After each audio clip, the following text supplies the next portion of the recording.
Hello everyone. Now let's see next part in the nucleus. We have seen nuclear membrane, nucleoplasm in the structure of eukaryotic nucleus. The next part is your nucleolus and then chromatin material. अगर आपको याद आ रहा होगा previous lecture का, so we are studying the structure of nucleus. तो उसमें हमने किस तरीके से देखे थे structure. Outer two membranes of nucleus are there, outer nuclear membrane and inner nuclear membrane. Then there is a space between two, it is called perinuclear space. There are pores present here and that pores are connected, they are guarded by ring like cylindrical structures known as annuli. That pores are there, they both together form nuclear pore complex, right? उसके अंदर रहेगा तुम्हारा scattered material, पूरा ground substance जैसा. It is called nucleoplasm. Nucleoplasm rich in enzymes for replication, transcription, ATP, sodium, potassium, calcium ions etcetera. And then there is this is your nucleolus. और उसके अंदर DNA RNA जो है that will form your chromatin material. तो हम nucleolus देख रहे हैं. In the structure of nucleus we are now studying the structure of nucleolus. Nucleus पूरा स्ट्रक्चर है, उसके अंदर जो हमको एक डार्क स्टेनिंग एसिडोफिलिक बॉडी दिख रही है, एसिडोफिलिक डार्कली स्टेन्ड बॉडी और structure that is known as nucleolus. क्या है ये न्यूक्लियोलस? देखो ये जो इस तरीके से दिख रहा है तुमको डार्क कलर का इधर एखादा, तो ये जो स्ट्रक्चर है इसको न्यूक्लियस बोलते हैं. रहता क्या एक्चुअली चार चीजों से मिलकर बना रहता. इसके अंदर रहेगा nucleolar matrix, nucleolar associated chromatin material, nucleolar associated chromatin material. Then there are some fibrils and there are some granules. चार चीजों से मिलके न्यूक्लियोलस बनता. न्यूक्लियोलार मैट्रिक्स मतलब फिर से जेली इमेजिन करो, जेली जैसा थिक, उस पे भी कंसिस्टेंसी वाला एक लिक्विड इमेजिन करो, but it is amorphous matrix. amorphous means it does not have a definite shape. Amorphous, देखो ना वर्ड में मीनिंग है. अ मतलब एब्सेंट, मॉर्फो मतलब मॉर्फोलॉजी, कोई भी एक्सटर्नल स्ट्रक्चर ठीक से नहीं डिस्क्राइब कर सकते. जैसे कि ये देखो यहाँ पे मैं इस तरीके से क्रिस्टल्स अगर रखूंगा यहाँ पे, these crystals are placed in a definite manner, so this is colloidal, definite manner, colloidal structure हो गया. लेकिन जब मैं वही क्रिस्टल्स को इस तरीके से कैसे भी रख दूंगा, they will not form a definite shape. So this kind of shape is known as amorphous. ये कोलॉइडल या amorphous. तो जब क्रिस्टल्स के अरेंजमेंट या फिर जो कुछ भी सब्सटेंस है उसके अरेंजमेंट डेफिनेट रहेंगी तो कोलॉइडल, इनडेफिनेट स्ट्रक्चर रहा तो amorphous. मीनिंग थोड़ा सा याद रखो, अपने को काम आएगा बार word. So this matrix is amorphous, मतलब इसके अंदर जो लिक्विड है जो कुछ भी थोड़ा सा, so it is having irregular और indefinite shape, hence it is called indefinite or amorphous matrix. It is the matrix. देखो यहाँ पे भी है एक ग्राउंड सब्सटेंस, बट ये बहुत लिक्विड है, वाटरी बहुत है. उस न्यूक्लियस का जो न्यूक्लियोप्लाज्म है वो बहुत वाटरी है. ये वाटरी नहीं है, जेली जैसा और ज्यादा डेंस है, एकदम ऐसा नजदीक है, but still it is amorphous. Okay, it is acidophilic means it likes acidic dyes. Acidic dyes इसको ज्यादा पसंद है, बेसिक डाइज से कलर नहीं आता. याद रखो यहाँ पे एमसीक्यू बन जाता है, nucleolus is stained with acidic और बेसिक डाइज. तो nucleolus is acidophilic, it is stained with acidic dyes, not basic dyes. Nucleus के लिए बेसिक डाइज यूज करेंगे, जैसे कि तुम्हारे फ्यूल्जेन स्टेन हमने पहले दूसरे लेक्चर में देखा था, various stains used in cellular staining. So that Feulgen stain is the basic stain, it is used to stain the whole nucleus. लेकिन अगर तुमको न्यूक्लियोलस देखने का है तो हम उसके लिए एसिडिक स्टेन्स यूज करेंगे, मिथिल ऑरेंज वगैरह जैसे ऑरेंज एसिडिक स्टेन्स रहते हैं. So we will use that acidic stains. Okay, then इसमें एमॉर्फस मैट्रिक्स रहेगा. मैट्रिक्स के अंदर कुछ न्यूक्लियोलार एसोसिएटेड क्रोमैटिन, मतलब क्या रहेगा, यहाँ पे कुछ इस तरीके से डीएनए, आजू बाजू पूरा डीएनए पड़े वाला है सेल में, न्यूक्लियस में आजू बाजू पूरा डीएनए पड़े वाला है. वो डीएनए तुम्हारा क्रोमैटिन मटेरियल बनाएगा. लेकिन थोड़ा बहुत डीएनए न्यूक्लियोलस के अंदर भी आया वाला रहेगा, कुछ हिस्से न्यूक्लियोलस के अंदर भी आ रहेंगे। तो ये ऐसा क्रोमैटिन मटेरियल है जो न्यूक्लियोलार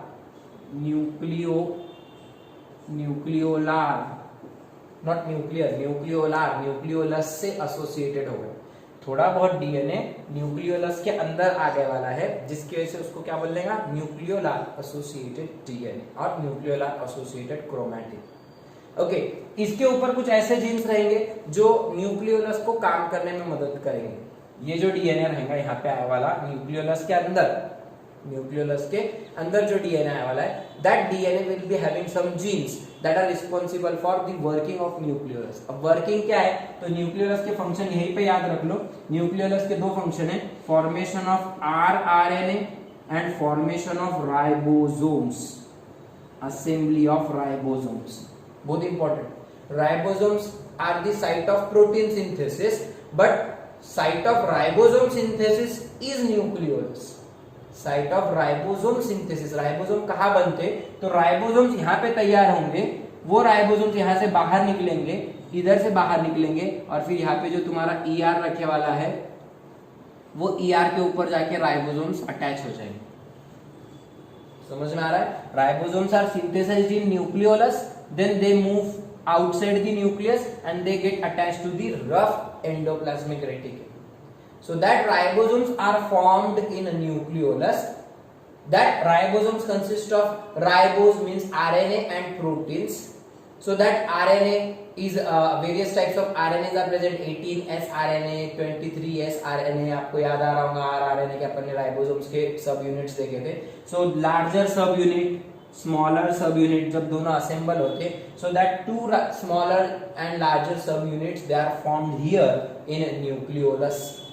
तो ये राइबोसोम बनाने के लिए लगने वाला जो प्रोटीन है, लगने वाले जो कुछ भी आरआरएनए है, वो बनाने का काम तुम्हारा न्यूक्लियोलस करेगा। Okay, so nucleolus is the site of synthesis of ribosomal RNA and ribosomal sub units. Their assembly also occurs here, sometimes it also occur here. Then इसी के साथ में इन दोनों को बनाने के लिए लगने वाले जो जीन्स है, that genes are located on this chromatin.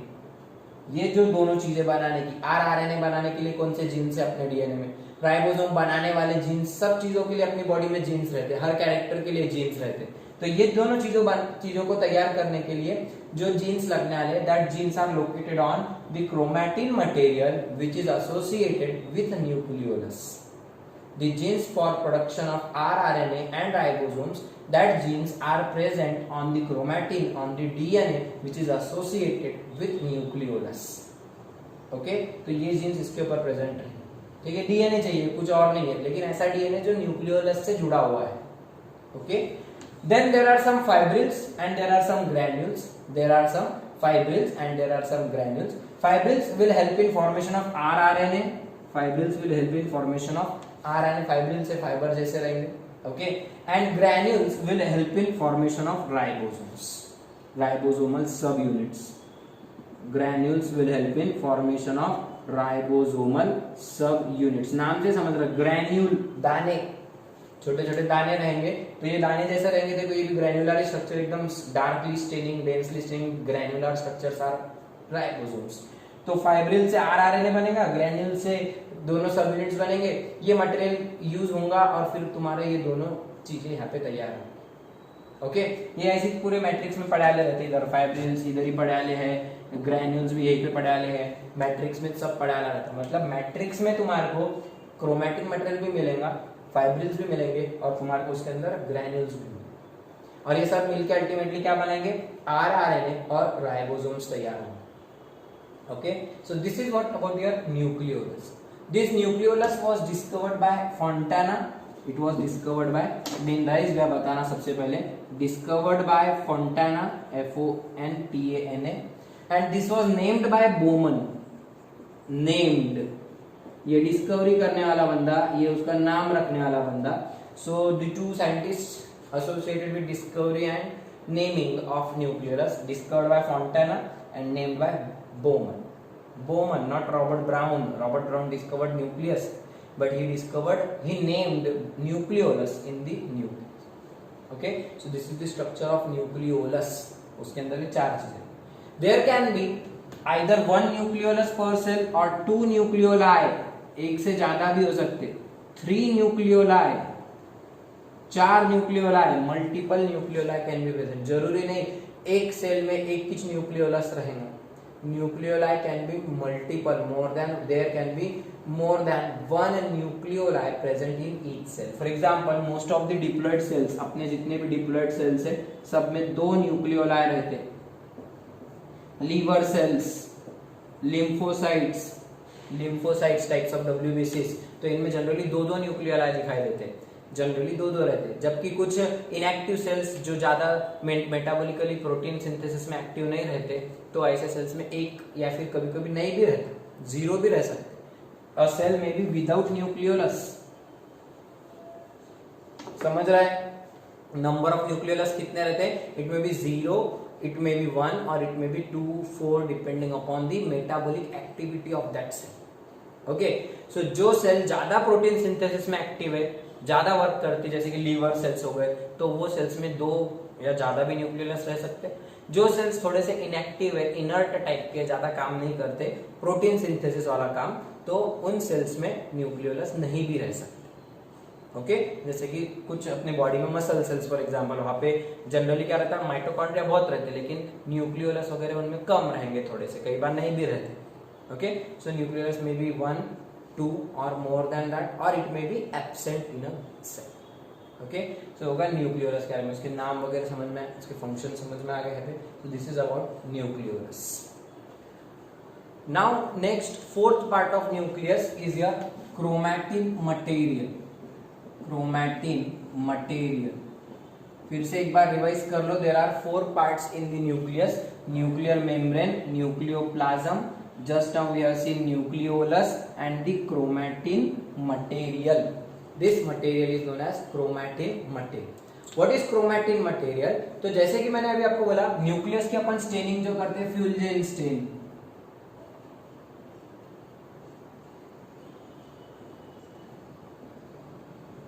फ्यूल्जेन stand, इसका अपन यूज करके, ये एक बेसिक डाई है, बेसिक स्टेन है, so it is used to stain the material inside the nucleus. तो जब हम न्यूक्लियस की एक्चुअली स्टेनिंग करते हैं, तो न्यूक्लियस को कलर कर रहे हैं अपन, स्टेनिंग कर रहे हैं, मतलब फ्यूल्जेन स्टेन जब डालेंगे तो सेल के अंदर फ्यूल्जेन स्टेन एब्जॉर्ब हो जाएगा। तो एक्चुअली तुम्हारा chromatin material it takes up that Feulgen stain. Nucleus का कोई मेम्ब्रेन में वो स्टेन नहीं जाता, वो स्टेन तुम्हारे न्यूक्लियर मटेरियल में, chromatin material will absorb that basic stain, that is your Feulgen stain. तो ये सबसे पहले देखा था फ्लेमिंग ने, फ्लेमिंग नाम के साइंटिस्ट ने, और उसने सबसे पहले जब ये स्टेनिंग किया था तो उसने देखा कि nucleus will take up the basic dye, that is your Feulgen stain, basic fuchsin उसका दूसरा नाम है। So that Flemming he called that material inside the nucleus as chromatin material. When the nucleus was stained with a basic dye such as fullerene stain, then nucleus, the material that takes up that stain is called chromatin material, and the term was given by chromatin, ये जो शब्द है was given by Fleming। क्योंकि देखो Croma मतलब colour, Croma मतलब color, so the material that takes up the color is chromatin material. It absorbs the color, hence it was given the name chromatin by Fleming. So the term chromatin was given by Fleming. क्यों? क्योंकि वो colour absorb कर रहा था। कौन सा colour? फ्यूल्जेन stand का colour. Okay, so it was called chromatin material by Fleming. Okay, this chromatin material is nothing but actually is your DNA, RNA and some packaging proteins like histone proteins and non-histone proteins। 4 चीजें क्या रहता chromatin material, मतलब DNA plus RNA plus histone proteins and then non-histone proteins. These proteins play important role in the coiling of DNA. DNA बहुत लंबा रहता अपना, तो एक सेल के अंदर ह्यूमन की बात करें तो 2.2 metre long DNA, 2.2 metre long, just imagine 1 metre and again 200 some 20 centimeters are there. So just like this 220 centimeter long, इतना लंबा डीएनए, लेकिन न्यूक्लियस तो 5 से 25 माइक्रोमीटर का इतना छोटा सा है, एकदम दिखेगा ही नहीं, बताने के लिए इतना छोटा। इमेजिन करो इतने छोटे न्यूक्लियस में इतना लंबा सारा डीएनए कैसे रखे वाला है, तो ऑब्वियसली उसको अपने को कॉइल करके लपेट के रखना पड़ेगा properly. So that coiling of DNA will be done with the help of histone proteins and some non-histone proteins such as scaffold proteins, okay? तो ये सब प्रोटीन्स रहेंगे इसके अंदर और डीएनए रहेगा और उसके बीच बीच में आरएनए भी प्रेजेंट रहेगा। तो ये जो मटेरियल दिख रहा है यहाँ पर, मैं इसको थोड़ा सा चेंज करके ड्रॉ करके बता रहा हूँ तुमको, same diagram. This is your nuclear membrane, nucleus की डायग्राम लर्न हो जानी चाहिए तुमको।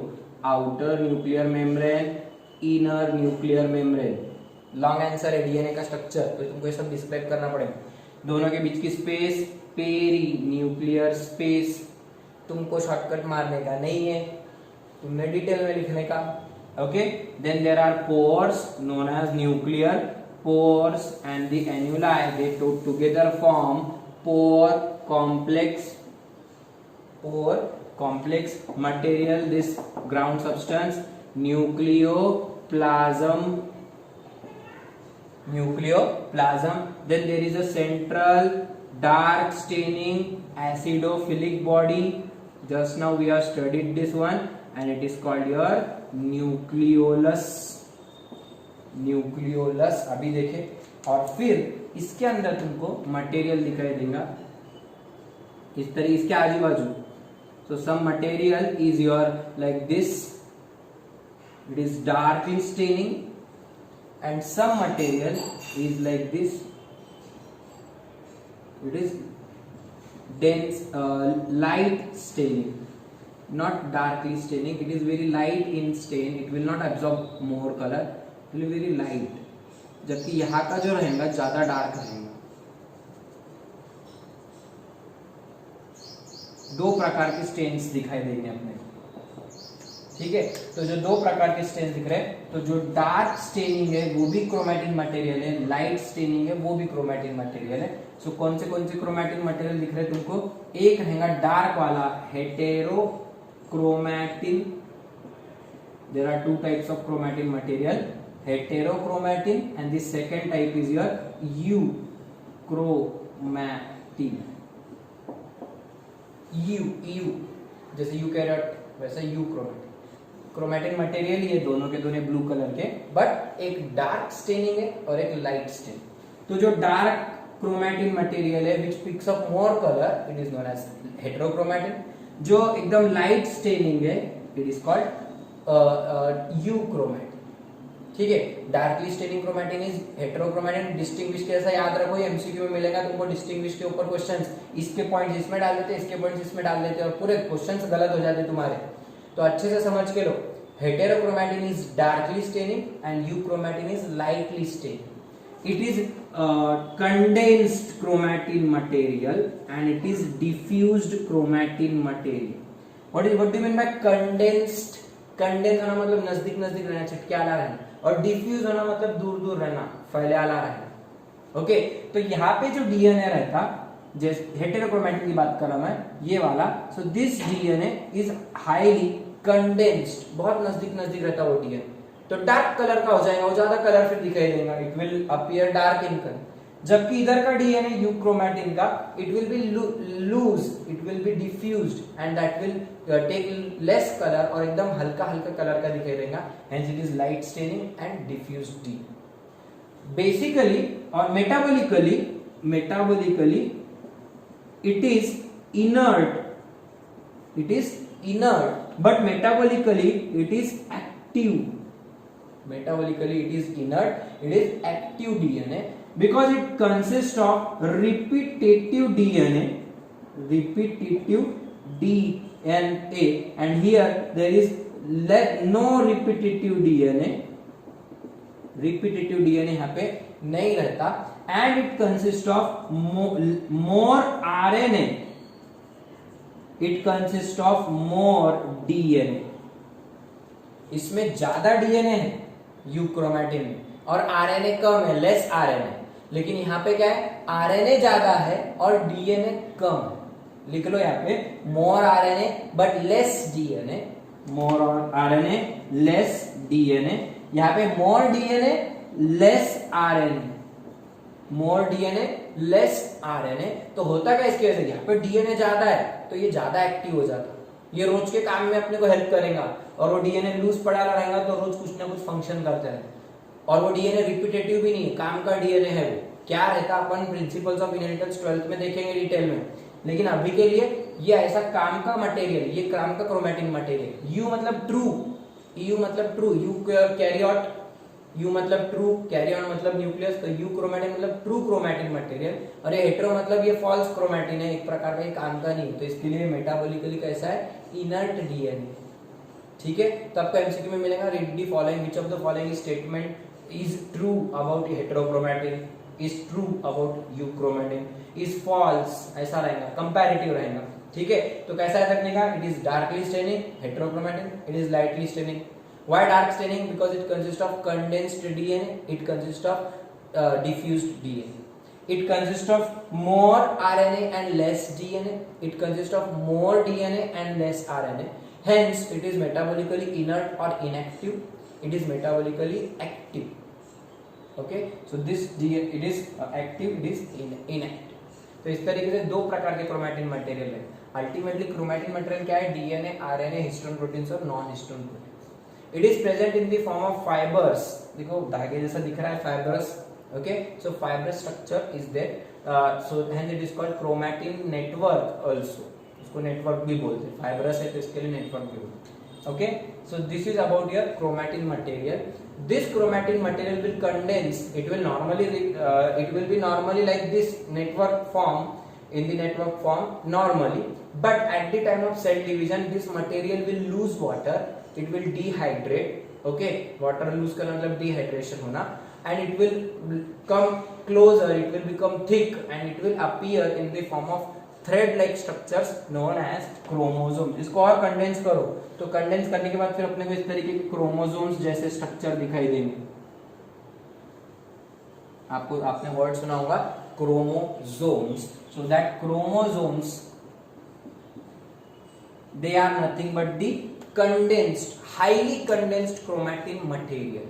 Chromosomes, chroma मतलब colored, soma मतलब body, so again they are colored bodies, they will also take up this strain, they will appear dark, thick, fibrous structures, ऐसे thread like structures दिखाई देंगे, और पूरा ये जो इस तरीके से जाली बनी थी, ये जाली निकल जाएंगे यहाँ से और यहाँ पे ऐसे क्रोमोसोम जैसे बन जाएंगे। ओके, न्यूक्लियोलस इधर पड़े रहेंगे कहीं तो भी साइड में। So chromatin material will condense during cell division and it will appear like thread-like structures, and that structures are called chromosomes. Okay, chromosomes were first discovered by Hofmeister, and it was named by Waldeyer. देखो दो scientist, chromosomes were discovered by और observed by, मैं किसकी बात कर रहा हूं, chromosomes की। They were observed by Hofmeister and the term chromosome was given by, name chromosome was given by Waldeyer। ये तो एमसीक्यू बिल्कुल मिलेगा, लिख के रख लो कहीं पे भी, 12th में भी आने वाला है वापस।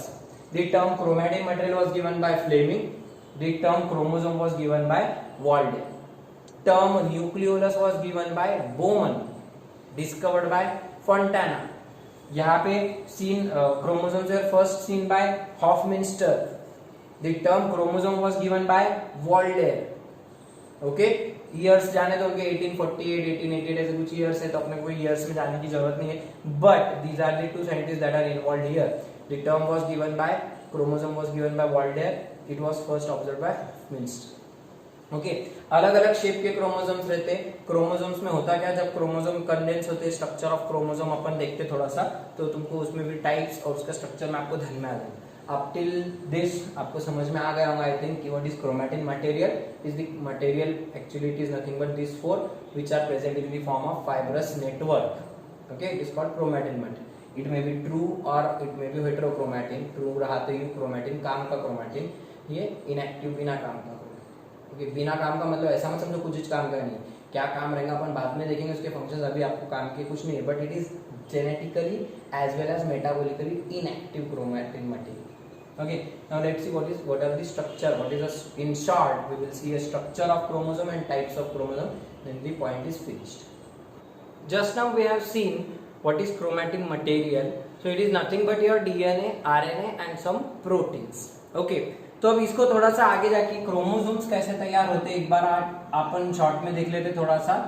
वैसे तो सेल डिवीजन चैप्टर में फिर से आपको बताऊंगा, लेकिन क्रोमोसोम क्या रहते हम थोड़ा सा देख लेते. अब इसको समझाने के लिए फॉर एग्जांपल मैंने थोड़ा सा पतंग का जो धागा रहता आपका, ये देख रहे हैं आप. सो दिस इज क्या बोलते हैं इसको आप लोग, पतंग का धागा ही रहता, राइट. शादी वगैरह कुछ कुछ बोलते हैं इसको, ठीक है. सो ये धागा एक नॉर्मल थ्रेड है आपके आंखों के सामने. Okay, this imagine that this is your chromatin material. ये जो दिख रहा है आपको, this is your chromatin material. अब ये मटेरियल से ही क्रोमोसोम्स तैयार होते हैं ड्यूरिंग सेल डिवीजन. नॉर्मली क्या होता है, ये इस तरीके से पड़ाला रहता है, अभी अपन ने ड्रॉ किए थे. So this was your nucleus, और यहाँ पे इस तरीके से जो पड़ाला है पूरा, this is your chromatin material. Okay, it is heterochromatin, euchromatin अभी देखे अपन ने.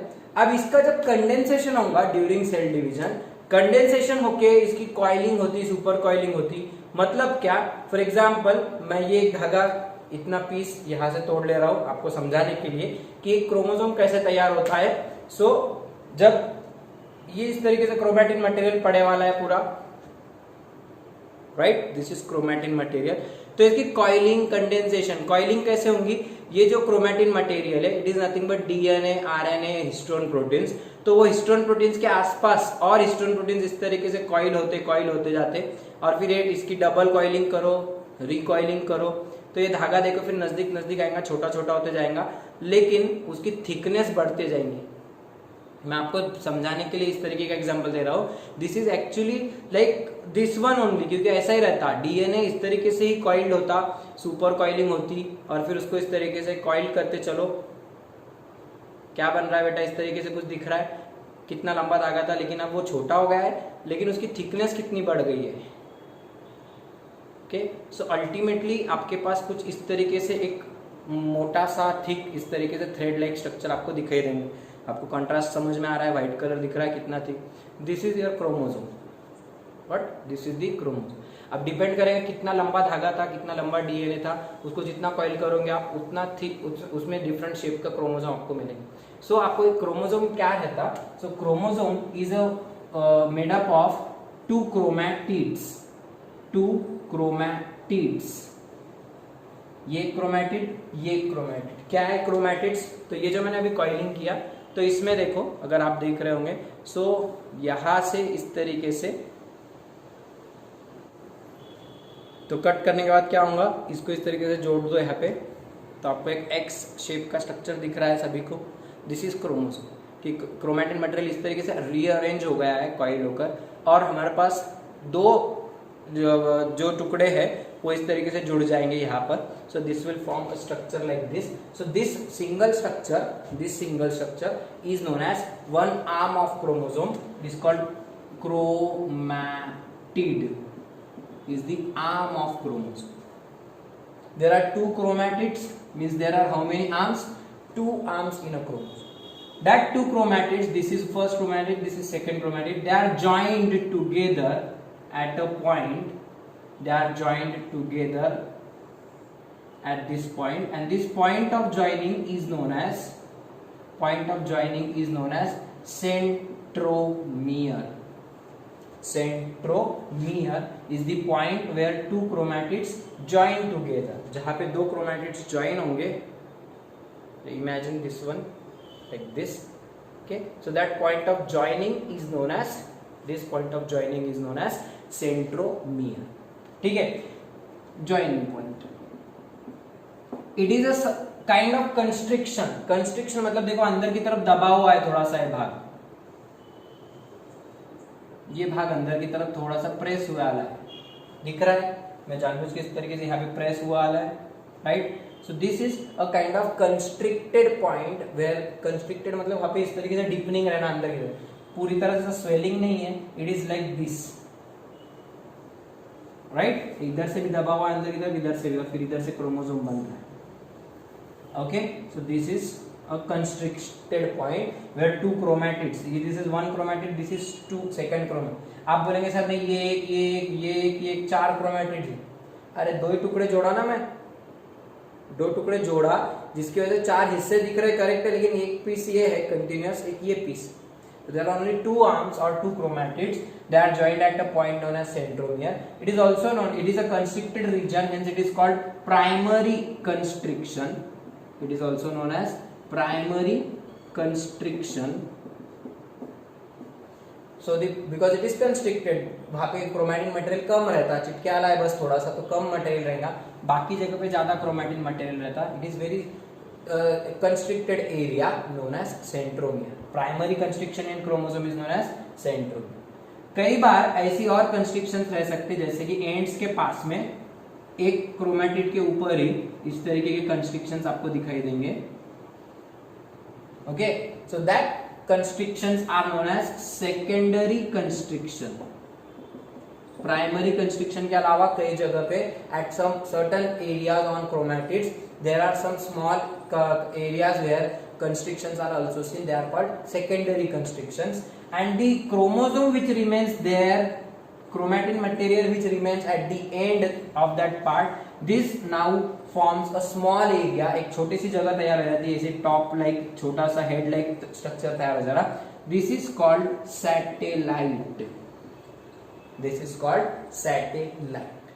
Okay, secondary constriction, कई प्राइमरी कंस्ट्रिक्शन किसको बोलेंगे? सेंट्रोमियर। और secondary constriction are this some small areas where chromatin material is constricted at arms. Okay, यहाँ पे भी हो सकता है, इधर भी हो सकता, so that is known as secondary constriction. और सेकेंडरी कंस्ट्रिक्शन के बाद में बचा कुचा जितना क्रोमोसोम रहेगा that is known as your satellite. अब अपनी बॉडी में जो 23 पेयर्स ऑफ क्रोमोसोम्स है, अपने एक सेल में डिप्लॉइड सेल में 2n = 46 रहता, तो अपने पास क्या है? क्रोमोसोम नंबर 1 2 3 ऐसे 23 क्रोमोसोम्स है, और उसकी कॉपी रहती है अपने पास एक दूसरी, दैट फॉर्म्स योर 46 क्रोमोसोम्स। तो उसमें से क्या होता? क्रोमोसोम नंबर 13 14 15 21 और 22, इन 5 पेयर्स में इन क्रोमोसोम्स पर अपने को ये सैटेलाइट्स दिखाई देते। बाकी क्रोमोसोम नंबर 1 में सैटेलाइट नहीं रहेगा, लेकिन क्रोमोसोम नंबर 13 में यहाँ पे अपने को ऐसी कंस्ट्रिक्शन रहेंगी, सैटेलाइट दिखाई देगा नीचे। Satellite, what is satellite? It is the small portion, small area of chromosome which is present beyond secondary constriction, so it is called satellite. तो ऐसा सैटेलाइट जैसा जो एरिया में ड्रॉ किया, it is found in chromosome number 13 14 15 21 and 22 only. ये 5 chromosome ही बहुत important chromosomes है। They are called SAT chromosomes. कौन से क्रोमोसोम्स? सैट क्रोमोसोम्स, क्योंकि उनमें satellite present. Okay, this satellite and the secondary constriction they form nucleolus, they help in nucleolar organisation. वो किस में हेल्प करते? न्यूक्लियोलस तैयार करने में। अपन ने अभी देखे थे, न्यूक्लियोलस यहाँ पे रहेगा सेंटर में, न्यूक्लियोलस के अंदर भी कुछ डीएनए आने वाला रहता है, it is called nucleolar associated chromatin. तो न्यूक्लियोलस तैयार करने में, न्यूक्लियोलस को ऑर्गेनाइज करने में, डीऑर्गेनाइज करने में मदद करते ये वाला एरिया। तो this is called nucleolar organiser region और सैटेलाइट। ठीक है, सो ऐसे सैटेलाइट किस किस क्रोमोसोम पे प्रेजेंट है अपने पास? 5 क्रोमोसोम्स पे, they are called SAT chromosomes number 13 14 15 21 22। So these 5 chromosomes are marker chromosomes. Marker, not this marker. They mark. They have some important genes located over there, over them. Okay. तो ऐसे chromosomes को बोलते हैं marker chromosomes. तो अपने पास 5 marker chromosomes हैं, SAT chromosomes. Okay, 13, 14, 15, 20, 21 and 22. So these contain satellites. They are called SAT chromosomes. This is the simple structure. Okay. One more thing is there. A proteinous plate-like structure is present here. यहाँ पे और यहाँ पे side में। अभी जो joint किया अपन ने, मैं पेन पे बता था, अभी ये पेन है, ये क्रोमैटिड, ये क्रोमैटिड, ये दोनों क्रोमैटिड्स को जोड़ दो तो यहाँ पे पॉइंट चिटक रहा है, ज्वाइन होगा यहाँ पे, दिस इज योर सेंट्रोमियर। तो अब ये देखो ज्वाइनिंग होगा इधर, ठीक है। ज्वाइनिंग के बाद इस साइड में और इसके इधर बाहर के साइड में मैं पेन से ड्रॉ करता हूँ, यहाँ पे मार्क किया मैंने, पॉइंट दिख रहा है सभी को। ओके, तो सेम इधर एक मार्क कर लेते हैं।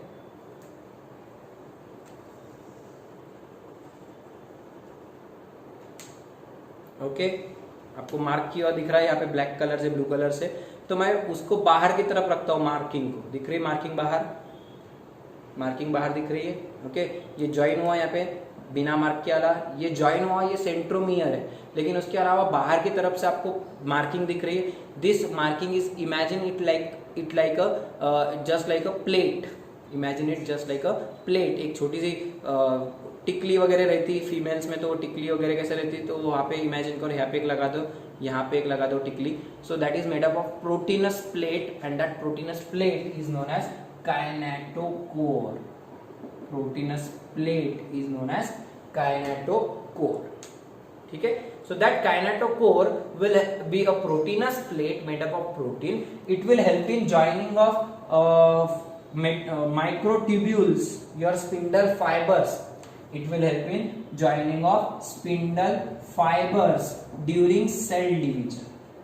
During cell division, cell division में क्या होगा, आपका एक क्रोमोसोम टूटेगा, इसके टुकड़े होंगे, तो ये सेल है, यहाँ पे एक क्रोमोसोम है, यहाँ पर एक क्रोमोसोम है, ठीक है, और इधर से आपके सेंट्रियोल रहेंगे। Centriole will form spindle fibres, that will form spindle apparatus during cell division. तो ये जो फाइबर इधर आ रहे हैं, तो यहाँ पे काइनेटोकोर है, यहाँ पे काइनेटोकोर है, तो इस काइनेटोकोर को अटैच होगा, इधर काइनेटोकोर है, इधर एक काइनेटोकोर, तो काइनेटोकोर को अटैच होंगे ये फाइबर्स, समझ रहा है। ये सेल डिवीजन में फिर से आएगा, तब आपको और अच्छे से क्लियर होगा। लेकिन काइनेटोकोर नाम का एक प्रोटीनस प्लेट यहाँ पे दिख रहा है, आपको एनसीईआरटी में फोटो दी वाली है।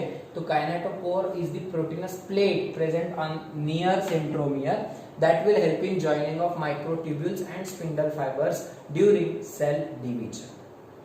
Okay, so this is kinetochore. क्या क्या स्ट्रक्चर्स रहते हैं, हर क्रोमोसोम में दो क्रोमैटिड रहेंगे जॉइंड एट सेंट्रोमियर, सेंट्रोमियर के बाजू में proteins plate kinetochore.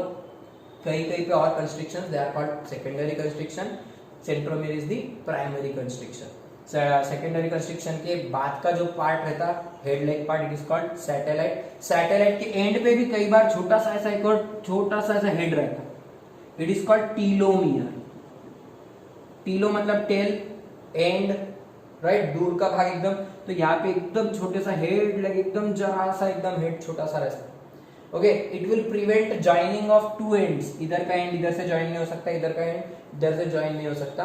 It will prevent joining of two ends of chromosomes with each other, नहीं तो ये एंड से जुड़ जाएंगे, गोल क्रोमोसोम तैयार हो जाएंगे, लेकिन अपने क्रोमोसोम्स लीनियर रहते हैं। Okay, so telomere is the end most last part, okay, terminal most part of chromosome. ये सैटेलाइट है। Okay, this is secondary constriction, ठीक है। सो this is the structure of chromosome. अब अपन जब सेल साइकिल देखते हैं, फटाफट दो इनके टाइप्स देख लेते हैं अपन, क्योंकि आपको एमसीक्यू में टाइप्स भी मिलेंगे। So according to the location of centromere, according to the location of centromere, chromosomes have different shapes that can be observe during cell division. So इसके चार शेप्स रहेंगे। मेटासेंट्रिक, आपको फोटो दिख रही है, तो वो फोटो को मैं थोड़ा सा यहाँ पे ड्रॉ कर रहा हूं एक बार fast. Metacentric,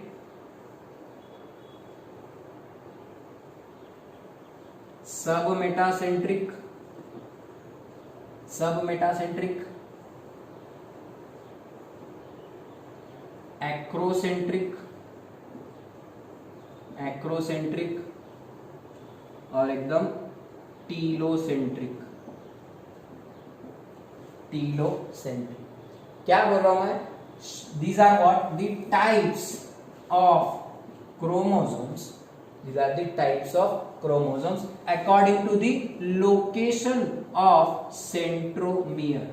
These types are based on what, according to the location। देखो लोकेशन का, ये सेंट्रोमियर है, ओके, ये सेंट्रोमियर है, ये सेंट्रोमियर है, और इसका सेंट्रोमियर ये एंड पे आ रहा है, ठीक है। इससे हो रहा क्या, इधर की एक आर्म और इधर का एक आर्म, दोनों की लेंथ देखो, इधर एक, दोनों लेंथ इक्वल है, मतलब centromere is located at equal distance from the two poles, बराबर है, यहां से यहां तक का डिस्टेंस और यहां से यहां तक का डिस्टेंस सेम है। So such chromosomes are called metacentric. Meta मतलब बीचों बीच, एकदम बीच में। Centromere is located at the centre, centromere is located at centre, okay इसका देखो थोड़ा सा, इधर का आर्म बड़ा हो गया, लॉन्ग आर्म हो गया, और इधर का आर्म शॉर्ट आर्म हो गया, छोटा सा आर्म हो गया और एक बड़ा आर्म हो गया उसमें, राइट। सो इस तरीके से थोड़ा सा सेंटर से दूर है, दिस इज सेंट्रल पॉइंट, लेकिन सेंटर से थोड़ा दूर है। So centromere is present somewhat away from centre and hence there is a formation of a long arm and a short arm, this is called sub metacentric chromosome. Okay अगर इसकी बात करूं मैं तो ये क्रोमोसोम तुम्हारा परफेक्टली वी शेप का दिखाई देगा, ये वाला तुम्हारा एल शेप का बनेगा, क्योंकि ये जुड़ा दो इस तरीके से, इनको ये आर्म्स को जोड़ दो, तो आर्म्स जोड़ देंगे अगर अपन ने, तो ये इस तरीके से क्रोमोसोम और ये नीचे से इधर, और ये पॉइंट यहाँ पे रहेगा, ठीक है। इसको अगर मैंने ज्वाइन कर दिया तो ये एक बड़ा आर्म, लेकिन एक इधर से छोटा आर्म, ठीक है। सिमिलरली ये वाला एकदम लॉन्ग आर्म तैयार होगा, देखो ये बहुत लंबा चलेगा, ये वाला लॉन्ग आर्म बहुत लंबे चले गए, और एकदम छोटा आर्म इधर से बच गया, एकदम छोटा सा आर्म यहाँ पे। और इसमें तो क्या हो रहा है, दोनों आर्म्स पूरे एक साइड में हो गए, इधर नीचे से आर्म बचे ही नहीं कोई भी, तो इस तरीके से कंप्लीटली इधर ये और इधर से तुम्हारा centromere. So centromere is at centre, centromere is somewhat away from centre, centromere is more towards the pole, one of the pole, कहीं भी एक तरफ, and centromere is totally at the terminal point. Such chromosome is known as metacentric, submetacentric, acro मतलब सिर की तरफ थोड़ा सा, लेकिन not exactly at the end, acrocentric, और टीलो मतलब exactly terminal position पे, end पे centromere, it is telocentric। Okay so चार टाइप के chromosomes, metacentric, submetacentric, acrocentric, telocentric. उनके शेप देखो क्या दिखेंगे, अगर मैं इसको फोल्ड किया तो ये वी शेप जैसा दिखाई देगा, just fold it like this, it will appear like V-shaped chromosome, it will appear like L-shaped chromosome, एक लॉन्ग आर्म है, यहाँ पे पॉइंट है और यहाँ पे एक छोटा सा आर्म है। ये वाला तो J शेप का दिखेगा, इधर से निकालो या फिर इस तरीके से निकालो J शेप का, और ये वाला I शेप का या फिर सिंपली रॉड शेप का दिखाई देगा अपने को, that is telocentric. These shapes can be observed during metaphase and anaphase। ये अपने को कब दिखाई देंगे, मेटाफेज एंड एनाफेज, उसमें भी मेनली एनाफेज में अपने को अच्छे से दिखाई देंगे। What is anaphase, it is this phase of your cell cycle, cell division, ठीक है। तो एनाफेज में अपने को इस तरीके के क्रोमोसोम दिखेंगे, मेटाफेज में तो जमा होंगे, लेकिन एनाफेज में आपको मेनली ऑब्जर्व मेन। सो एनाफेज में अपने को क्रोमोसोम्स मेटासेंट्रिक कैसा दिखाई देता है, वी शेप का, सब मेटासेंट्रिक कैसा दिखाई देता है, एल शेप का, एक्रोसेंट्रिक कैसे दिखता है, जे शेप का, और telocentric I shape. These shapes are based on the location of what, on the based on, they are based on the location of centromere, ठीक है। कुछ क्रोमोसोम में सेंट्रोमियर नाम की चीज ही नहीं रहती, तो ऐसे क्रोमोसोम के लिए एक और टाइप है असेंट्रिक क्रोमोसोम, क्योंकि उसमें सिर्फ एक आर्म दिखाई देता है, उसमें सेंट्रोमियर नाम की चीज ही नहीं रहती, आर्म्स इस तरीके से जुड़ जाते हैं क्रोमैटिड्स कि सेंट्रोमियर नाम की कंस्ट्रक्शन ही नहीं बनती। Such chromosomes can be also present, very small chromosomes are there, so they are called acentric chromosomes, ठीक है। असेंट्रिक समझना है, पांचों टाइप समझना है, मेटासेंट्रिक, सबमेटासेंट्रिक, एक्रोसेंट्रिक और टीलोसेंट्रिक और acentric chromosomes based on the location of centromere. आपको एनसीईआरटी में दी हुई फोटो लास्ट पेज पर आपके न्यूक्लियस के डिस्कशन में काइनेटोकोर वगैरह देख लो, और यहाँ पे तुम्हारा न्यूक्लियस पूरा खत्म होता। अब न्यूक्लियस के फंक्शंस आपको फटाफट बोल दे रहा हूँ, आपको तो ऑलरेडी पता ही है, आपको साइड में भी लिख कर आ रहा है, ये कोई ज्यादा एक्सप्लेन नहीं करने वाला। Nucleus is the control centre of a cell, it is the director of the cell, it regulates daily metabolic activities, बोलने की जरूरत नहीं है, रोज की चीजों को कंट्रोल करता है। Then secondly, it is the site of, it consists of DNA, that is genetic material, hence it helps in heredity and variation, inheritance of characters from one generation to next generation। आपकी जो कुछ भी information है अगली generation में DNA के through जाती है, और डीएनए न्यूक्लियस में प्रेजेंट है, तो इनहेरिटेंस में भी हेल्प करता हूँ, right. Then thirdly it also helps in controlling various metabolic activity, वही बात है। These are what the functions of nucleus. इसके अलावा कुछ एडिशनल फंक्शंस अपने को बहुत डिटेल में देखने के नहीं है, मेन तो फंक्शन दो ही है कि रोज के काम देखना और डीएनए को रहने के वजह से जेनेटिक मटेरियल ट्रांसफर करने में हेल्प करना। These are the two major functions, okay. So here nucleus is done, we are finished with the complete part of this chapter. पूरा हो गया डीएनए अपना, यहाँ पे न्यूक्लियस तक पूरा स्ट्रक्चर स्टडी हो गया। अगले लेक्चर में बस मैं आपको एकदम मिसलेनियस कुछ बीट्स है वो एक बताकर अपना चैप्टर फिनिश हो जाए, okay. So we will see difference between prokaryotic cell and eukaryotic cell. आप भी तैयार करके रखो, प्लांट सेल, एनिमल सेल, ऐसे कुछ डिफरेंसेस और कुछ एडिशनल बातें आपको मैं बताऊंगा, बट स्टिल आप अपने लेवल पे भी करके रखो। प्रोकैरियोट वर्सेस यूकैरियोट और plant cell versus animal cell distinguish के फॉर्मेट में लिखना स्टार्ट कर दो आप होमवर्क बोल के। मैं कल आपको फिर से एक बार वो will see it in our next lecture.